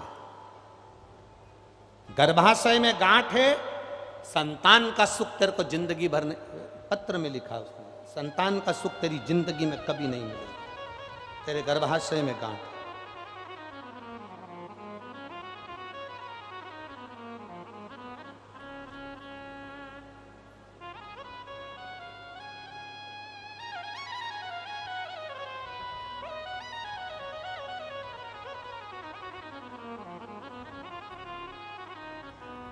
शुभांगी बरसैया छतरपुर मध्य प्रदेश से कहीं बैठी हैं। शुभांगी जी बरसिया छतरपुर मध्य प्रदेश से कहीं बैठी हो तो हाथ हिला सकती हैं शुभांगी जी, अगर कहीं बैठी हो। दिख गई क्या? ऐसा हाथ हिला तो एक बार दिख जाओगी दीदी। हाँ ठीक है।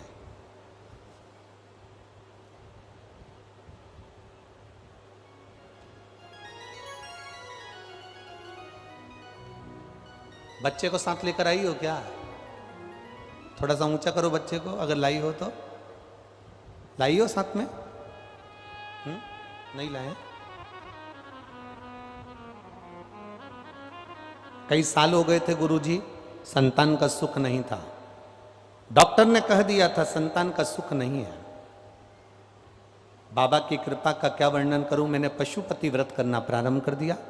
सफेद आंकड़े की जड़ वाला प्रयोग करा, एक बार करा नहीं हुआ, दूसरी बार करा नहीं हुआ, सफेद आंकड़े की जड़ का प्रयोग तीसरी बार करा। बाबा की कृपा से 15 दिन बाद गर्भ ठहर गया, पर डॉक्टर का कहना था कि ये बच्चा ठीक नहीं है, इसको निकाल दो, क्योंकि तुम्हारे गर्भाशय में ठीक था नहीं। अल्ट्रासाउंड करवाया, डॉक्टर ने कह दिया बच्चा बेकार है, इसको निकाल दो। पर बाबा पर भरोसा कर कर शिव जी को जल चढ़ाकर आचमन करना प्रारंभ करा, एक बेलपत्री को खाना प्रारंभ करा, 9 महीने जैसे तैसे निकाला। दूसरी बार अल्ट्रासाउंड कराया तो डॉक्टर ने कहा तुम्हारा बच्चा अभी ठीक तो है, पर तुम्हारी नॉर्मल डिलीवरी नहीं होगी, तुम्हें ऑपरेशन से बच्चा होगा। तब मैंने गुड़ की डली वाला प्रयोग करना प्रारंभ करा और बाबा की कृपा से नॉर्मल डिलीवरी हुई। डॉक्टर ने कहा था यह बच्चा ठीक नहीं है। 15 अप्रैल 2023 को भोले बाबा की कृपा से मेरे घर में पुत्र रत्न की प्राप्ति हुई और मेरा बच्चा बिल्कुल ठीक है। बाबा की कृपा से मैं उसको प्रणाम करने लगा। ये शिव तत्व है। बैठी है बहन, एक बार हाथ हिला दो। हर हर महादेव। शिव की प्राप्ति का केंद्र बिंदु हमारा विश्वास, हमारी दृढ़ता, हमारा भरोसा और हमारी भक्ति, ये शिव तत्व की ओर, ये उघड़ तत्व। मेरे बाबा तेरी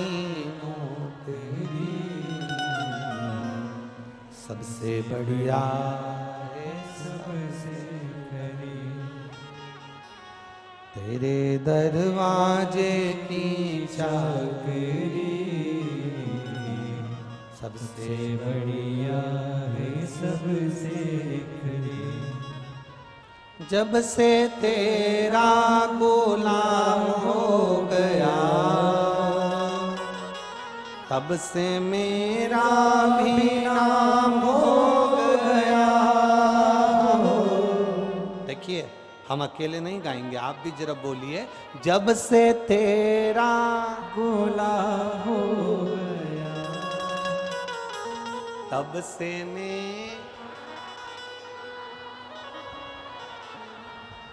वरना औकात क्या थी मेरी सबसे बढ़िया है सबसे खरी। भोले बाबा तेरी नौकरी सबसे बढ़िया है सबसे खरी। मेरी किस्मत का जब गुल खिला तब जा कर के ये दर मिला। मेरी किस्मत का जब गुल खिला तब जा कर के ये दर मिला। मिल गई मुझको चौखट तेरी मिल गई मुझको चौखट तेरी सबसे बढ़िया है सबसे खरी। भोले बाबा तेरी नौकरी सबसे बढ़िया है सबसे खरी। ये प्रभु की कृपा से मिला। सीता मंदोदरी कह रही है मैंने अपनी मां हेमा से सुना था। सीता मेरी माता ने कहा था मुझसे कि शंकर भगवान की आराधना करते हैं तो शिव सुनता है। ब्रह्मलोक के देवता ब्रह्मा जी हैं, बैकुंठ लोक के देवता भगवान विष्णु हैं, पृथ्वी के देवता मृत्यु लोक के देवता केवल देवाधिदेव महादेव है। सुनते हैं वो, श्रवण करते हैं वो।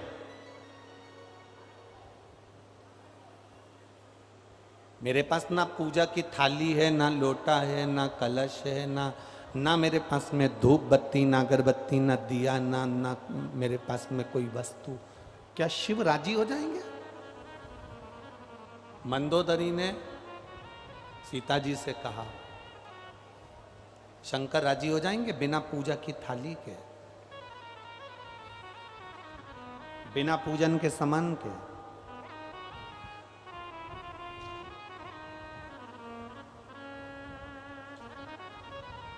मेरे महादेव को ना तो तुम्हारे नारियल की जरूरत है, मेरे महादेव को ना तुम्हारे द्वारा दी हुई कोई वस्तु की जरूरत है। मेरे महादेव कहते हैं एक लोटा जल तुम्हारे पास में हो तो चढ़ा दो, नहीं हो मेरी चढ़ी हुई बेलपत्र उठाकर वापिस मुझ पे चढ़ा दो। वो भी नहीं है, मंदिर के बाहर से निकलते जाते जाते मुस्कुरा कर चले जाओ। वो भी नहीं हो, मंदिर के शिखर का दर्शन कर कर चले जाओ। वो भी नहीं हो तो मेरा कोई भक्त शिव महापुराण की कथा सुनकर जा रहा हो, उसके मुख का दर्शन कर लो तो कल्याण हो जाए।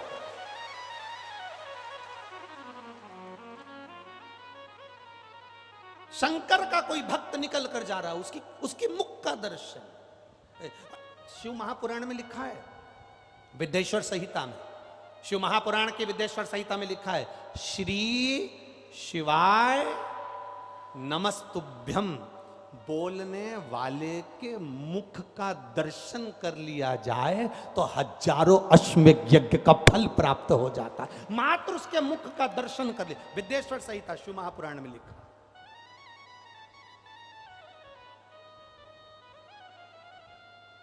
केवल मुख का दर्शन करा।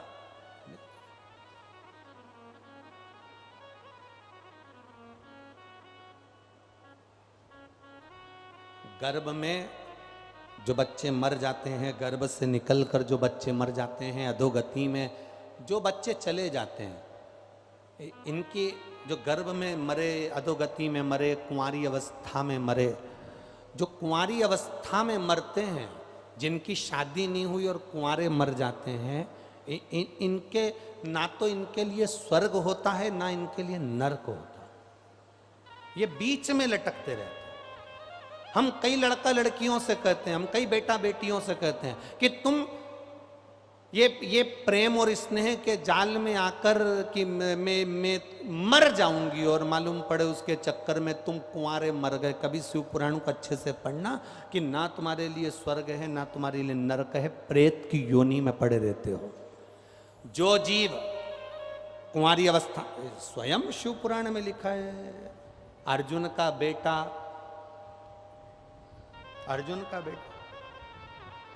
आर्यमा, जब भगवान कृष्ण ने बुलवाया बलि देने के लिए, तो ये कथा हमने कई बार कही, आप लोगों ने सुनी होगी। आर्यमा ने आकर कहा, अर्जुन का बेटा अरावण, आर्यमा नहीं, अरावण ने आकर कहा, और अर्जुन का बेटा अरावण कहता है भगवान कृष्ण से, अगर मैं कुंवारा मर गया तो ना तो मैं बैकुंठ जाऊंगा ना मैं नरक जाऊंगा, पहले मेरी शादी कर दो फिर मेरी बलि चढ़ा दो। कुरुक्षेत्र की देवी को प्रसन्न करने के लिए बलि चढ़ाना है ना, पहले मेरी शादी कर दो फिर बलि चढ़ा दो। आरावण कह रहा है, आरावण ने कहा मेरी बलि चढ़ा दो, मना नहीं, पर पहले मेरी शादी कर दो। एक रात्रि के लिए कौन पिता अपनी बेटी की शादी करेगा? एक रात्रि के लिए कौन पिता, कौन बाप अपनी बेटी को कन्यादान करेगा? कोई नहीं मिला। तब भगवान कृष्ण, क्योंकि भगवान नारायण ब्रह्मा जी की बनाई हुई सृष्टि पर किन्नरों पर हंस दिए थे, किन्नरों पर हंसे थे, इसलिए भगवान शंकर जी ने कहा था, नारायण तुम इन किन्नरों पर हंसे हो, इसलिए तुमको मृत्यु लोक में जाकर एक बार किन्नर बनना पड़ेगा। जब आरावण की मृत्यु का समय आया और उसको बलि देना थी, तब आरावण ने कहा मेरी शादी कर दो। भगवान ने सोचा शादी किससे करूं? अर्जुन नकुल सहदेव पूरी रात लड़की ढूंढते रहे, नहीं मिली। तब भगवान कृष्ण किन्नर बने और भगवान कृष्ण की शादी आरावण के साथ में हुई। आज भी किन्नर की शादी होती है इसलिए वो मंगलसूत्र पहनते हैं, आज भी किन्नर की शादी होती है इसलिए मांग भरते हैं, आज भी किन्नर की शादी होती है इसलिए पाँव में बिछुड़ी पहनते हैं। और शादी होती किसके साथ है? जिसके साथ भगवान कृष्ण की शादी हुई आरावण के साथ। किन्नर की शादी भी आज भी आरावण के साथ, एक घड़े के साथ होती है। आरावण के साथ भगवान कृष्ण की शादी करना पड़ी। कुंवारा मरने वाले को ना तो स्वर्ग मिलता है ना नरक मिलता है। गर्भ में कोई बच्चा मर गया, गर्भस्थ कोई बच्चा मर गया, जन्म लेने के बाद कोई बेटा बेटी मर गए, कुंवारी अवस्था में कोई चले गए, उनकी मुक्ति कैसे होए? तो स्वयं तुम रुका जी से चंचुला देवी ने प्रश्न करा था कि जो अधोगति में मर जाते हैं उनकी मुक्ति कैसे होगी? तुम रुका जी ने कहा उसकी मुक्ति का एक साधन है, कभी कोई भूलवश शिव महापुराण की कथा सुनकर कोई निकल कर जा रहा हो और जिस मार्ग से निकल कर जाता है उस मार्ग में जितने घर पड़ते हो, उस घर में जितनी नारियां रहती हो, पुरुष रहते हो, उनके गर्भ से कोई बच्चा मर गया, उनके घर में कोई कुंवारा मर गया, उस गांव में अगर कोई कुंवारा मर गया तो उसके निकल कर जाने से उसके शरीर की जो तरंग निकलती है उससे उन जीवों की गति हो जाती है, उनकी मुक्ति हो जाती है। अब आप लोग इतनी संख्या में कथा सुनने के लिए आए हो, यहां से जाओगे, ऑटो में बैठोगे, गाड़ी में बैठकर अपने गांव, अपने घर, अपने मोहल्ले, अपनी कॉलोनी में जाओगे। आसपास में तुमको नहीं मालूम कि किसके गर्भ में बच्चा शांत हो गया, कौन कुंवारा मर गया, कौन एक्सीडेंट से मर गया, कौन कैसा मर गया, पर तुम्हारे जाने ही से, तुम्हारे शरीर की तरंग से, शिव महापुराण की कथा सुनकर जब जाते हो तुम्हारे शरीर की तरंग से जीवों का कल्याण हो जाता है। अब लाखों की संख्या में आप आए हो तो ना जाने कितनों का कल्याण तुम करते हुए चले जाओगे। ये पुण्य तुम्हारे खाते में आ जाता है, ये पुण्य तुम्हारे खाते में पहुंच गया। मंदोदरी ने कहा मेरी मैंने अपनी माँ से पूछा सुना था कि शंकर की आराधना के लिए कुछ भी नहीं हो तो बस उसको याद कर लो, उसका स्मरण कर लो। बोल बम का नारा है बाबा एक सहारा है, उसका स्मरण, उसका स्मरण।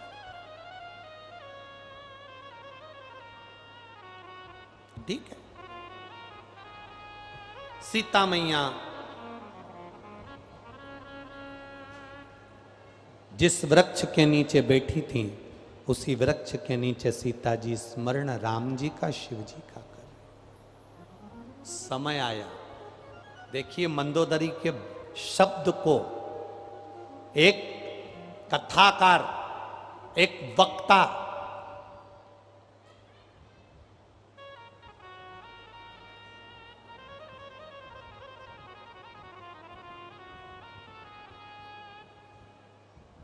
वक्ता जब बोलता है और सुनने वाला अपनी जिंदगी में अगर उतार लेता है तो वक्ता बोलता है, सुनने वाले ने अगर उतार लिया तो वक्ता उसका वक्त बदल देता है। ये निश्चितता है। आपने सुना, आपने उतार लिया, आपका वक्त बदल गया। कोई कहे कि गुरुजी, कई लोग कहते हैं गुरुजी आशीर्वाद दो हमारा बेटा अच्छा रहे, आशीर्वाद दो हमारी बेटी अच्छी रहे, आशीर्वाद दो हमारा पति अच्छा रहे, आशीर्वाद दो हम अच्छे रहें। हम उनसे कहते हैं हमको तो आशीर्वाद देना भी नहीं आता, फालतू की बात है। जैसे तुम हो वैसे हम हैं, जैसे तुम 2 रोटी खाते हो वैसे हम 2 रोटी खाते हैं, जैसे माता के गर्भ से तुमने जन्म लिया वैसे माता के गर्भ से हमने जन्म लिया, जैसे तुम्हारी जिंदगी निकली है वैसे हमारी जिंदगी निकली है। हम में कुछ भी नहीं कि हम आपको आशीर्वाद दे सकें, बल्कि आप भगवान से प्रार्थना करा करो कि भगवान ऐसा आशीर्वाद दे कि आपकी और हमारी दोनों की जिंदगी सार्थक हो और भगवान का भजन करते हैं। हमारे पास में कोई भभूतिन या बेल या चमत्कार हमारे पास में नहीं है। हमारे पास में तो केवल ये शंकर कंकर शिव जी का नाम है। आप भगवान की कथा सुन लोगे, शंकर जी के मंदिर जाना चालू कर दोगे। हमारे पास मत आओ, हमसे मिलने होटल में भी मत आओ, क्योंकि हम तुमसे मिलने वाले हैं नहीं। फालतू की बात है। कोई कहे किसी और वाले महाराज जी से मिला दो, उनसे हमारा ये काम कर, ना ना ना, हमारे पास मिलने भी मत आओ। हम जिसका भजन कर रहे हैं, जिस देवाधिदेव महादेव को हम भजते हैं, उस देवाधिदेव महादेव को तुम भी भजते रहो, कल्याण निश्चित हो जाएगा। भजन करो,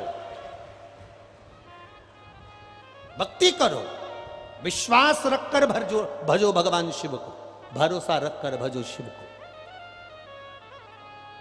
एक पत्र में लिखा है किसी बहन की किडनी पूरी खराब हो गई, डॉक्टर ने कहा बदलना पड़ेगा। डॉक्टर कह रहा है बदलो। उस बहन ने भी संकल्प ले लिया, डॉक्टर साहब आप गोली दीजिए, दवाई दीजिए। डायलिसिस चल रहा था और उसने संकल्प लिया कि शंकर जी पे चढ़ा हुआ पानी जब तक नहीं पीऊंगी तब तक सुबेरे मुख भी नहीं धोऊं। उसके घर के लोग नहा के मंदिर जाते, जल ला कर देते, हाथ में जल डालकर श्री शिवाय नमस्तुभ्यम बोलकर आचमन कर लेती है। पत्र में आचमन कर लेती है। उसकी किडनी दूसरी बार जांच कराने के लिए जब वो ग्वालियर गई तो उसकी किडनी ने काम करना प्रारंभ कर दिया। ये शिव भक्ति है, ये औघड़ी है, ये शंकर। भजन को बढ़ाइए, आपके भक्ति को बढ़ाओ, आपके स्मरण को बढ़ाओ। आपके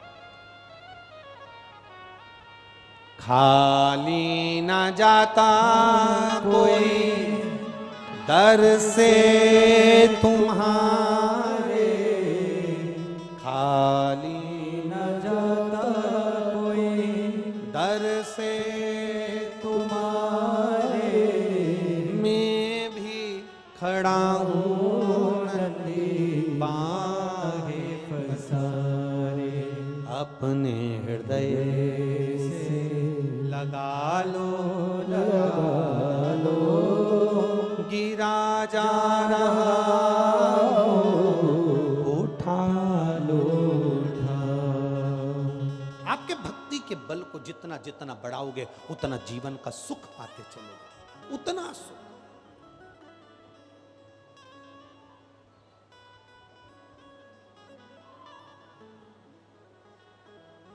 बढ़ाओ भीतर से।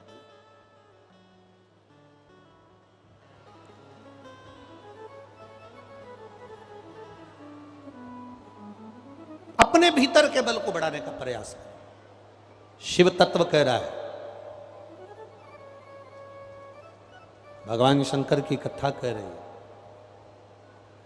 सीता जी से कहा, मंदोदरी ने, सीता जी ने उस दिन से कंकर शंकर मानकर भगवान का स्मरण किया। समय आया, राम जी पहुंच गए समुद्र के किनारे। समुद्र को पार करना था। हनुमान जी से कहा, कोई विद्वान पंडित लेकर आओ जो यहां शिवलिंग की पूजन करा, पार्थिव शिवलिंग की पूजन करा, उसके विद्वान ब्राह्मण ला। हनुमान जी ने जामवंत से पूछा कि विद्वान पंडित कौन है।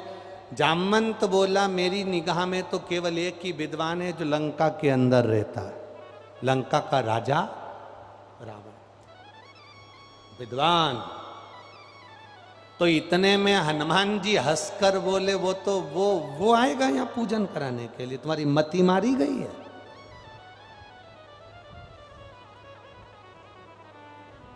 जामवंत बोले, हनुमान वो नहीं आएगा, मैं जानता हूं, पर उसकी जो धर्म पत्नी है ना मंदोदरी, वो पत्नी नहीं है, वो धर्म पत्नी है। पत्नी और धर्म पत्नी में जमीन और आसमान का अंतर होता है।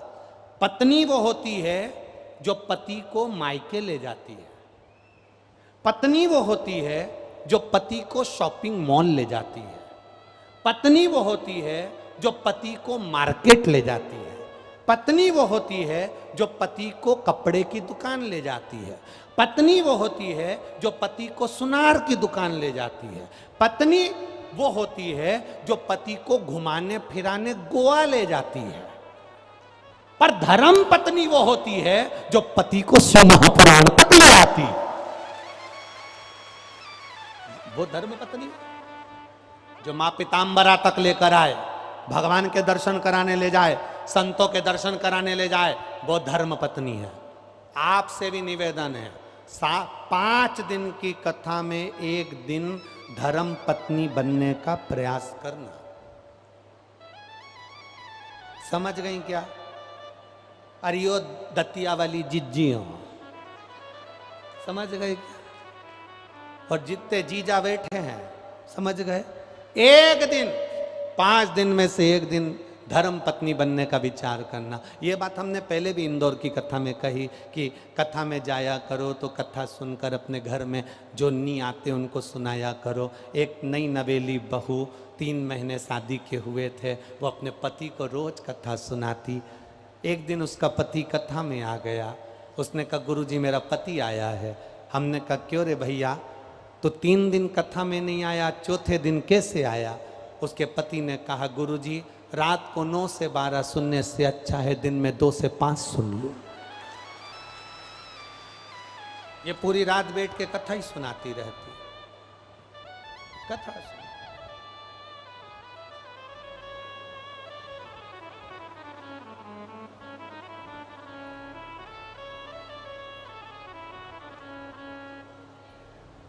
ये दिन भर बैठी रहे और कथा सुने। आप भी नियम ले लो। धर्म पत्नी का फर्ज है अपने पति को मार्ग दिखाना। जामवंत ने कहा, मंदोदरी धर्म पत्नी है। हनुमान जी जाओ मंदोदरी के पास जाना, कह देना पार्थिव शिवलिंग की पूजन कराना है। मंदोदरी की मां हेमा ने पार्थिव शिवलिंग पूजन का महत्व ऐसा बता दिया कि मंदोदरी बिना अपने पति को भेजे मान ही नहीं सकती। जाओ जा, ठीक है?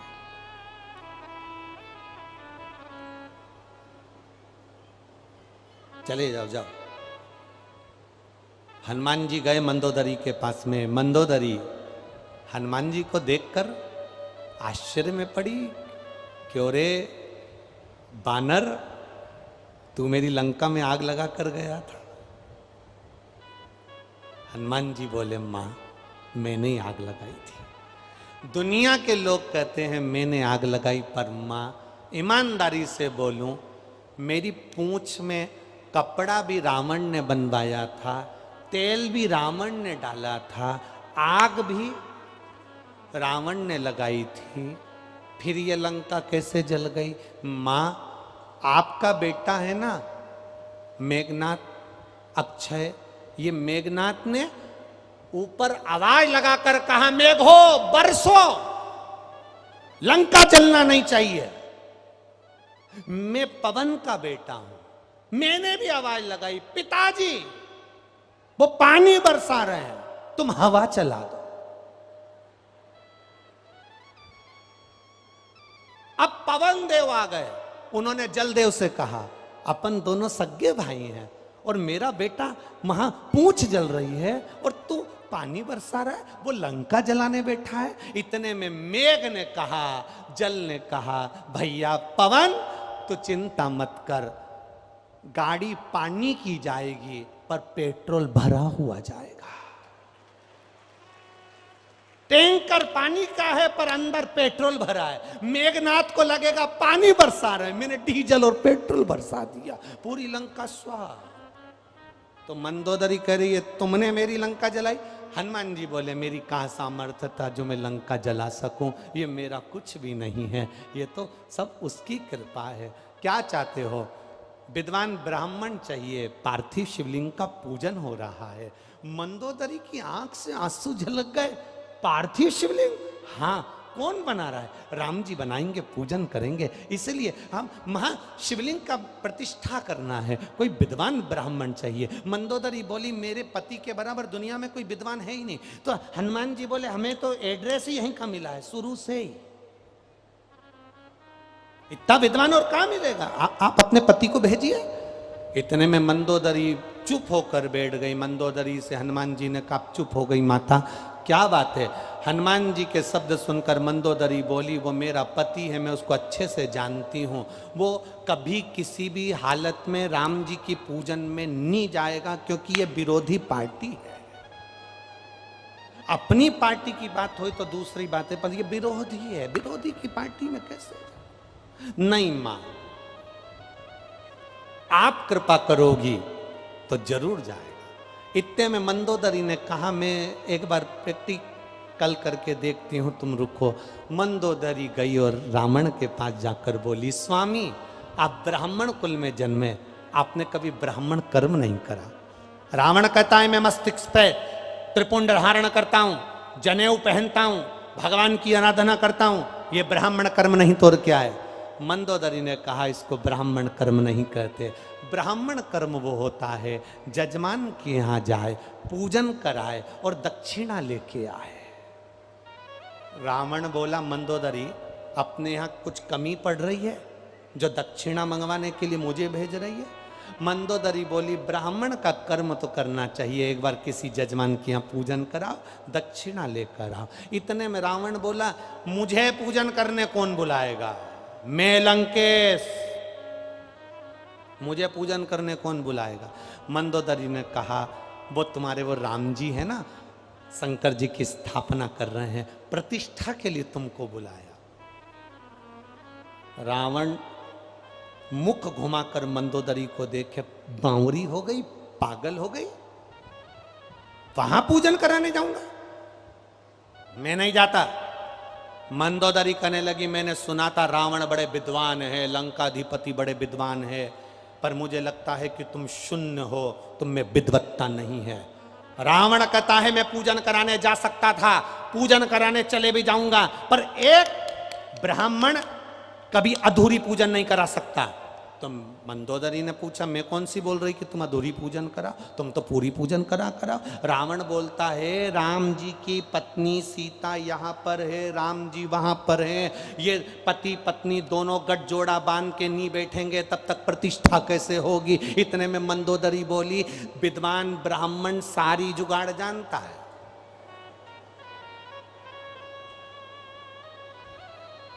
लोग कहते हैं जब गर्भ में बच्चा रहता है तो नारियल दे के पूजन में बिठा देते, सुपारी दे के बिठा देते, तो तुम भी तो कुछ करो।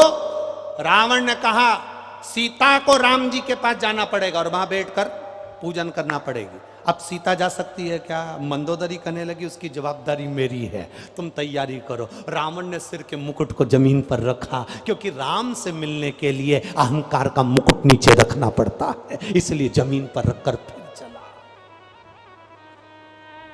मंदोदरी ने सीता जी से कहा, चलो मेरे साथ। डोली सजाई, सीता जी को साथ लिया, लंकाधिपति रावण की साक्षी में, हनुमान की साक्षी में सीता जी राम जी के पास पहुंच गई। सीता जी जैसे ही राम जी के सम्मुख में बैठी, गठजोड़ा बांधकर, गठजोड़ा बांधते से ही रावण ने तुरंत कहा, मुहूर्त अच्छा चल रहा है, बताओ शिवलिंग की प्राण प्रतिष्ठा करना है, शिवलिंग क्या तुम्हारे पास में है? क्या तुम्हारे पास शिवलिंग है? राम जी ने हनुमान जी से कहा, जाओ हनुमान, कैलाश पर जाना, देवाधिदेव महादेव से कहना कि तुम्हारा ज्योति स्वरूप लिंग दे दीजिए, ज्योतिर्लिंग दे दीजिए, जाओ। हनुमान जी कैलाश पर पहुंच गए और कैलाश पर जब हनुमान जी पहुंचे तो वहां देखा तो शंकर जी गायब थे, मिल ही नहीं रहे थे। अब शंकर को शंकर ढूंढ रहे हैं, हनुमान जी भी शंकर और भोलेनाथ भी शंकर, नहीं मिले, ढूंढ रहे। हनुमान जी वहीं बैठ गए, आएंगे कभी तो आएंगे। शिव जी आए, पूछा क्या चाहिए? आपका ज्योतिर्स्वरूप चाहिए। शंकर भगवान ने अपना शिवलिंग दे दिया, ले जाओ। हनुमान जी को आने में देरी हो रही, लंका का राजा रावण बोल रहा है पूजन चालू करना है, जल्दी करो जल्दी करो जल्दी करो। मंदोदरी पीछे बैठी थी, उस मंदोदरी ने सीता जी से कह दिया, अरे सीता, बना पार्थिव शिवलिंग। सीता जी ने कहा, मेरे पति ने हनुमान जी को भेजा है शिवलिंग लेने के लिए। मुहूर्त निकल रहा है, रावण कहने लगे एक क्षण बच्चा है।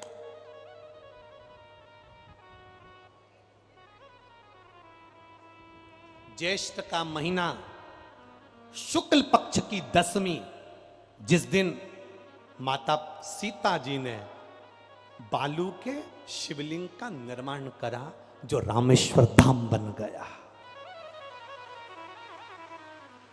शिवलिंग का निर्माण करा।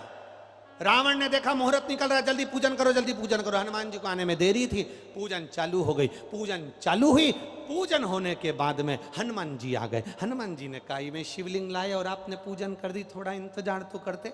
राम जी बोले, ये रावण कह रहा था कि विद्वान पंडित जी कह रहे थे कि मुहूर्त निकल रहा है, इसलिए कर दी। अब हनुमान जी बोले, मैं ये शिवलिंग का क्या करूं? कुछ भी करो, इस शिवलिंग को तो मैं यहीं पे रखूंगा।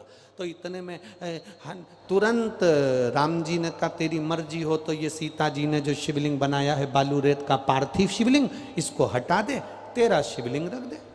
हनुमान जी बोले, अब भी हटाता हूं। सीता जी ने मंदोदरी को देखा, मेरा बनाया हुआ पार्थिव शिवलिंग ये हटा रहा। मंदोदरी बोली, मेरी माँ हेमा ने कहा था, शिवलिंग जब स्त्री बनाती है, शिवलिंग जब पुरुष बनाता है, तो शिवलिंग बनाते समय उसके शरीर का जो तेज पुंज है वो शिवलिंग में आ जाता है। सीता, तूने जितनी भजन करा होगा, तेरा तेज पुंज इस शिवलिंग में आ गया, तो चिंता मत कर, हनुमान को अपना दम लगान दे। हनुमान जी ने अपनी पूंछ से सीता जी के बनाए हुए शिवलिंग को लपेट लिया, खींचना चालू करा, क्योंकि खींचने वाला भी महादेव था और बैठा भी महादेव था, उठ ही नहीं रहा। खींचने वाला भी शिव। हनुमान कौन? शंकर सुवन केसरी। हनुमान कौन? शिव। खींचने वाला भी शिव है, जमकर बैठा हुआ भी शिव है। सीता जी मंदोदरी से बोली, मेरा बनाया शिवलिंग कहीं मिट ना जाए। मंदोदरी बोली मेरी माँ ने कहा है पार्थिव शिवलिंग ऐसे ही नहीं बन जाता, जो बनाता है उसका भाग्य भी बनता है, और जो शिवलिंग बना है उसमें उसका तेज आ जाता है, ऐसे ही नहीं हट सकता। कोई साधारण है पार्थिव शिवलिंग? सावन के महीने में जितने लोग पार्थिव शिवलिंग का निर्माण करते हैं, सावन के महीने में जितने लोग पार्थिव शिवलिंग बनाकर पूजन करते हैं, कोई सहजता नहीं है। करोड़ों करोड़ों पुण्य हमारे जीवन के प्राप्त हो जाते हैं, तब शिवलिंग बनता है। हनुमान जी ने पूंछ लपेटी और रामेश्वर का जो शिवलिंग बना था, सीता जी ने उसको खींचा, शिवलिंग हिला नहीं, शिवलिंग नहीं हिला। खींच रहे हैं, नहीं हिलता। हनुमान जी मौन होकर बैठ गए। राम जी ने पूछा क्या हो गया? हिल ही नहीं रहा। सीता जी मंदोदरी को देखी, मंदोदरी बोली चुप बैठो, ये महादेव है, साधारण नहीं है। लोगों को बालू रेत लगती है, लोगों को कंकर लगता है, लोगों को पार्थिव लगता है, पर मंदोदरी कहती है मेरी माँ ने कहा था ये पार्थिव नहीं है, बनाने वाला भी शिव है और बनने वाला भी शिव है, साधारण नहीं हो सकता। यहां बैठकर आप लोग करोड़ों शिवलिंग का निर्माण 5 दिन में करोगे, करोड़ों। जब करोड़ों शिवलिंग का निर्माण करोगे तो बनाने वाला भी महादेव होगा और बनने वाला भी महादेव होगा। आप जब शिवलिंग का स्पर्श कर कर, हमने कई बार कहा है, जब आप लोग शिवरात्रि पर शिवलिंग बनाते हो, सावन के महीने में सोमवार को शिवलिंग बनाते हो, सावन के महीने में शिवलिंग बनाते हो, अधिक मास में शिवलिंग बनाते हो, हम कई लोगों को पहले भी कहे, आज भी कहते हैं, महाराज आप अपने हाथ से शिवलिंग बनाओ। ब्राह्मण देवता तो कहेंगे लाओ मैं बना देता हूं, नहीं, आप अपने हाथ से बनाओ। क्यों? ये सारी जो भाग्य की रेखाएं हैं ना, जब शिवलिंग बनाते हो, हमारे हाथ की जो बेकार रेखा है, दुख की रेखाएं हैं, हमारी कहीं बेकार किस्मत की रेखाएं होती हैं, शिवलिंग बनाते समय वो रेखाएं भी श्रेष्ठ हो जाती हैं और हमारा भाग्य बदल देती हैं। हनुमान जी नहीं उठा पाए। राम जी से कहा आप कृपा करिए। शिव जी की कृपा का भाव देखिए। राम जी ने कहा तुम चिंता मत करो हनुमान, तुम्हारा लाया हुआ शिवलिंग सीता जी के बनाए हुए शिवलिंग के पास में ही रखूंगा। सीता जी का जो शिवलिंग, सीता जी ने पार्थिव शिवलिंग जो बनाया और लंकाधिपति रावण ने जो पूजन कराई, इसको लोग रामेश्वरम कहेंगे। और हनुमान तुम जिस शिवलिंग को लेकर आए हो, इसको हनुमतेश्वर कहेंगे। सुनो हनुमान, रामेश्वरम की पूजन करने वाला जो हनुमतेश्वर शिवलिंग का दर्शन नहीं करेगा, उस पर जल नहीं चढ़ाएगा, समझ लेना उसने जिंदगी में कभी किसी ज्योतिर्लिंग का दर्शन ही नहीं करा, उसका पुण्य विफल हो जाएगा। इसलिए तुम्हारे बनाए लाए हुए शिवलिंग का दर्शन मूल रहेगा। रामेश्वरम का दर्शन तो सीता जी ने बनाया इसलिए मूल है, पर तुम्हारा बनाया शिवलिंग भी मूल है।